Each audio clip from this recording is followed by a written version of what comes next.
Hello, on se retrouve dans une toute nouvelle vidéo où je vais vous montrer comment réaliser votre macérat huileux. L'intérêt de le réaliser soi-même, c'est qu'on va pouvoir être autonome dans la réalisation d'un produit qui va être vraiment riche. Ça va être plus économique et puis encore une fois, c'est très sympa de réaliser quelque chose soi-même, c'est assez gratifiant. Alors moi, j'ai choisi de récolter mes plantes moi-même. Et je vous encourage d'ailleurs à faire de même. Alors ici en France, évidemment, on a une multitude de fleurs et de plantes à notre disposition qu'on peut aller récolter en pleine nature ou qu'on peut faire pousser dans nos jardins, sur un balcon ou même en intérieur. L'intérêt de faire macérer des plantes dans une huile, c'est qu'on va rajouter des propriétés à notre huile en plus d'être nourrissante. L'huile va vraiment avoir des propriétés et des vertus supplémentaires. On va choisir un récipient assez large. On va faire en sorte que notre bocal soit bien propre, bien désinfecté. On va choisir une huile végétale. Moi, j'ai choisi d'utiliser l'huile d'olive parce que c'est quelque chose que j'ai toujours à la maison. Elle est vraiment très peu sensible à l'oxydation. C'est une huile qui est peu comédogène, donc on va pouvoir conserver notre macérat pendant plusieurs mois après l'avoir fait. J'ai choisi d'y mettre des fleurs de lavande que j'ai fait sécher. Du coup, la lavande, déjà, elle va apporter une bonne odeur au macérat huileux. Et puis, elle aura des vertus apaisantes, anti-inflammatoires, cicatrisantes. Elle va adoucir la peau. Donc, c'est plutôt pas mal. Ensuite, j'ai choisi d'y mettre des fleurs, des pétales de rose que j'ai fait moi-même sécher également. Donc ça va adoucir, apaiser les rougeurs, cicatriser. Ça a une action tonifiante et régénérante et antioxydante également. Donc c'est très intéressant pour les macérats huileux. Voilà, ça va vraiment apporter de la douceur. Ensuite, j'ai choisi d'y incorporer des pétales de coquelicot. Donc ça va avoir des vertus adoucissantes, anti-rides, anti-âge et antioxydantes. Alors j'en ai très peu parce que c'est pas évident à récolter comme fleurs. Du coup j'en ai pas beaucoup, mais voilà, c'est toujours ça. Ensuite, j'ai choisi d'y incorporer des fleurs séchées d'hibiscus que j'avais à la maison, que j'ai pas récolté moi-même. Et du coup, ça va venir sublimer le teint, assouplir et hydrater la peau.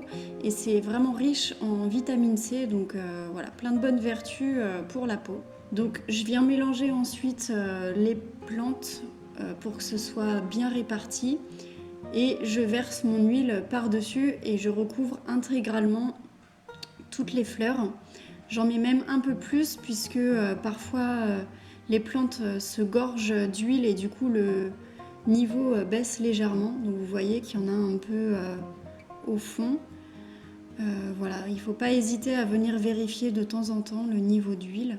Donc ensuite on va venir couvrir avec soit un tissu, soit un filtre à café pour laisser l'air passer et éventuellement s'il resterait de l'humidité dans les plantes, ça évitera la formation de moisissures et l'humidité pourra s'échapper. Voilà, on va pouvoir mettre notre pot à macérer. Alors de préférence, on va le mettre face à une fenêtre qui a un bon ensoleillement pour que le macérat se développe bien. Et on va venir couvrir avec un tissu foncé pour éviter que les rayons UV viennent altérer les propriétés de l'huile et des plantes. Alors on peut faire cette méthode, mais on peut également faire la méthode de la macération à chaud. Donc là, on va venir mettre un couvercle pour éviter que l'humidité rentre à l'intérieur. Et on va mettre notre mélange dans une casserole d'eau chaude, donc aux alentours des 50 degrés. Et on va essayer de maintenir cette température pendant plusieurs heures, pendant minimum 2 heures et jusqu'à 6-8 heures, ce serait bien. Moi, j'ai choisi de venir mixer les plantes pour que ça se mélange encore mieux à l'huile. Évidemment, cette étape, elle est facultative, c'est pas une obligation. Et puis, j'ai remis mon mélange à macérer pendant quelques temps. Et au bout de 6 semaines, je suis venue chercher mon mélange. Et puis j'ai commencé à le filtrer. Donc j'ai fait un premier filtre avec une passoire pour retirer le plus gros et pouvoir presser les plantes et extraire le maximum d'huile. Et j'ai filtré une deuxième fois à l'aide d'un filtre à café pour vraiment ne laisser aucun résidu de plante.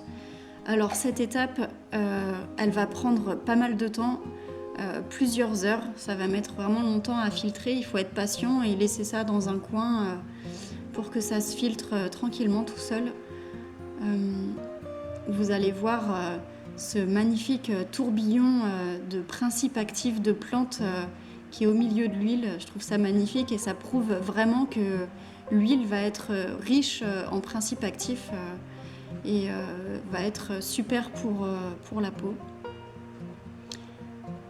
Ensuite, j'ai choisi d'y ajouter de la vitamine E pour améliorer la conservation de mon macérat. Et puis, j'ai versé une partie de mon huile dans un petit flacon à pipette pour pouvoir faciliter l'utilisation, puisque je vais m'en servir comme huile nourrissante pour mon visage et mon corps. Donc voilà, c'est tout simple. J'utilise mon petit flacon avec la pipette.